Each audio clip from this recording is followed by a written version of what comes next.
Ada kabar katanya dulu tempat itu berdiri di atas tanah bekas makam penjajahan. Nggak jelas Belanda atau Jepang. Tapi katanya banyak jenazah yang nggak pernah dipindahin.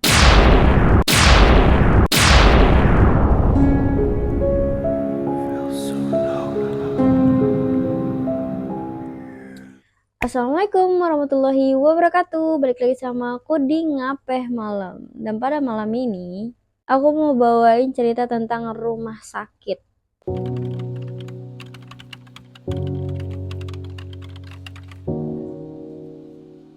Pernah nggak kalian ngelewatin gedung besar yang udah tua dan kosong? Yang pas kalau kita lewat itu bulu kuduk tuh udah langsung merinding dan takut gitu.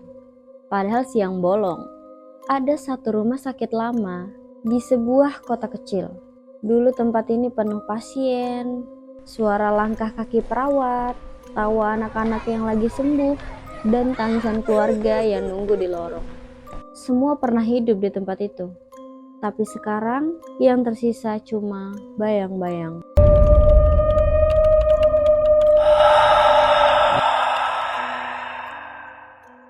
Setelah rumah sakit ini pindah ke gedung baru yang lebih modern, bangunan lamanya ya dibiarin gitu aja. Terbengkalai, rusak, sunyi, dan seperti bangunan kosong pada umumnya. Tempat ini mulai punya cerita. Jendelanya pecah, cat tembok udah ngelupas, beberapa ruangan itu masih ada kasur tua yang dipenuhi dengan debu. Lorongnya itu panjang, gelap, dan kalau malam itu pantulan cahaya bulan dari kaca yang retak bikin suasana itu makin gak enak.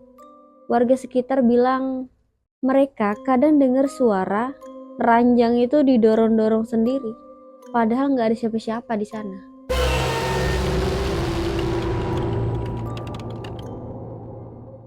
Seorang tukang parkir yang biasa nongkrong di depan bangunan itu pernah cerita. Waktu malam minggu, dia ngeliat orang jalan di lantai 2, pakai baju putih.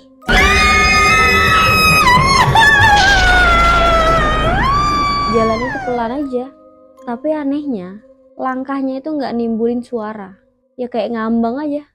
Pas dilihat lebih dekat, bayangan itu ngilang nembus tembok. Dan yang bikin merinding itu bukan pertama kalinya. Yang bikin suasana itu makin horor,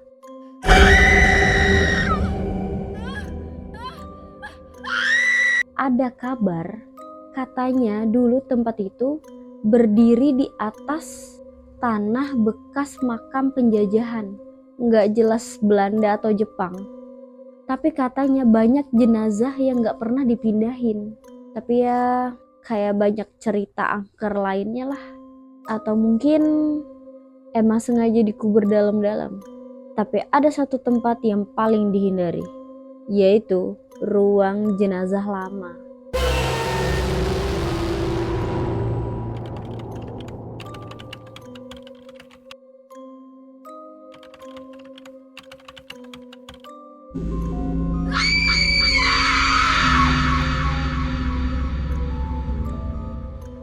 Lorong menuju ruangan itu tuh sempit, lampunya jelas mati, bau apek dan lembab, kayak sisa sesuatu yang gak pernah benar-benar pergi.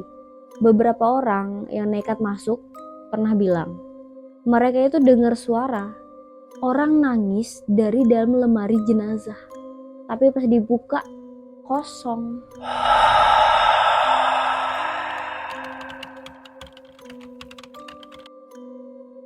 Ada juga cerita dari salah satu mantan pegawai rumah sakit itu.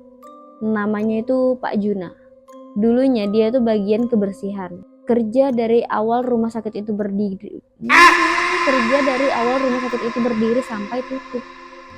Beliau cerita, ada satu ruangan yang gak pernah dia berani bersihin itu sendirian. Ruangan isolasi lantai 3. Katanya tiap dia masuk situ tuh lampu ruangan lain tuh tiba-tiba kedap-kedip. AC mati sendiri, padahal listrik nyala loh. Gangguannya tuh aneh-aneh lah. Sebenarnya bangunan ini pernah mau dialih fungsikan. Ada juga yang sempat nawarin buat dijadiin pusat rehabilitasi. Ya, ada juga yang mau dijadiin kantor, tapi semuanya gagal. Akhirnya bangunan ini cuma dijadiin saksi bisu. Tempat yang dulunya menyembuhkan, sekarang malah ditinggalkan. Dan mungkin nggak semua yang ada di sana ikut pindah ke rumah sakit baru.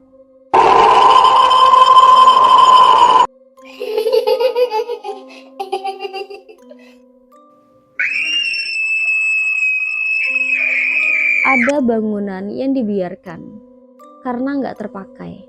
Tapi ada juga bangunan yang ditinggalkan karena ada sesuatu di dalamnya yang nggak pengen pergi. Rumah sakit ini pernah dijadiin tempat harapan semua orang, penyembuhan, dan kejadian medis. Tapi sekarang yang tersisa cuma lantai retak, aroma lembab, dan bisikan yang terdengar waktu malam tiba.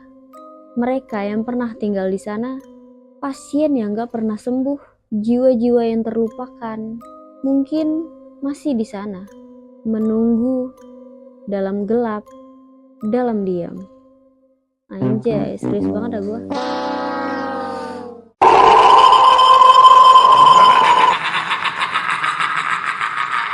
Dan kita gak pernah tahu apa sebenarnya yang mereka tunggu. Sekarang tempat itu cuma jadi bangunan kosong di tengah kota. Tapi bagi yang pernah lewat, malam-malam, kadang kamu bisa ngerasain ada yang ngeliatin dari balik jendela. Rumah sakit itu bukan penjaga, bukan perawat, tapi mungkin salah satu dari mereka yang gak pernah sempat pulang.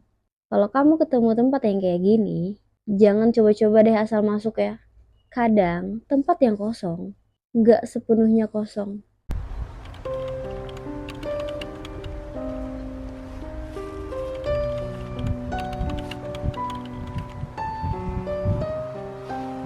Oke, enough. Terima kasih udah klik video ini dan mampir di channel aku. Semoga kalian menikmatinya. Jangan lupa untuk klik like, subscribe, dan nyalain loncengnya biar nggak ketinggalan cerita yang lebih seru lagi. Dan boleh banget kalau kalian mau berbagi pengalaman horor kalian, tulis aja di kolom komentar ya. Siapa tahu bisa aku bawain di cerita selanjutnya. Aku akhiri. Wassalamualaikum warahmatullahi wabarakatuh. Bye-bye.